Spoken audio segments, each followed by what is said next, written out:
Nous avons organisé cette table ronde pour mieux connaître le Waqf. Le Waqf qui est un mécanisme de financement islamique qui permet de participer au développement social. Donc, l'objectif de notre fondation, comme son nom l'indique, fondation d'assistance aux orphelins et aux enfants vulnérables. Donc, nous sommes partis pour organiser cette assise. Nous sommes partis du fait qu'il y a des images qui sont choquantes pour nous, femmes musulmanes. Des images des enfants, des images d'enfants vulnérables, communément appelés talibés, qui circulent sur l'Internet sous le titre « Talibé du Sénégal, le paradoxe de la honte ». Pourquoi le paradoxe de la honte? On peut l'interpréter comme bon nous semble.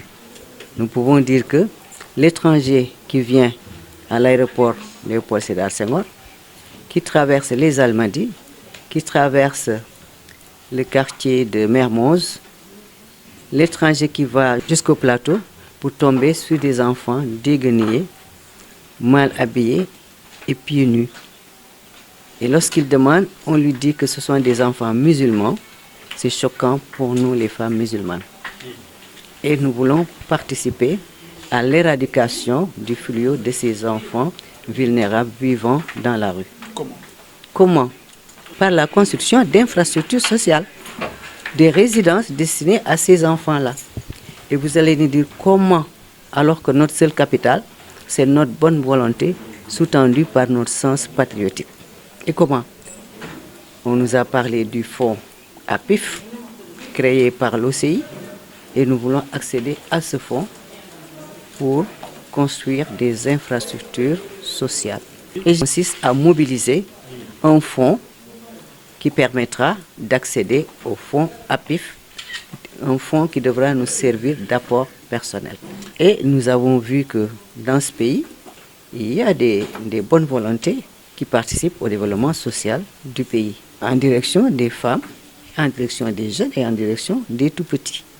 Donc nous voulons inviter ces personnes, ces bienfaiteurs, à se joindre à nous pour éradiquer le fléau de ces enfants vivant dans la rue. Comment notre fondation dispose d'un terrain de 1000 m² à Liberté 6 Extension et nous avons initié un projet d'y construire un immeuble locatif dans le cadre du Waqf.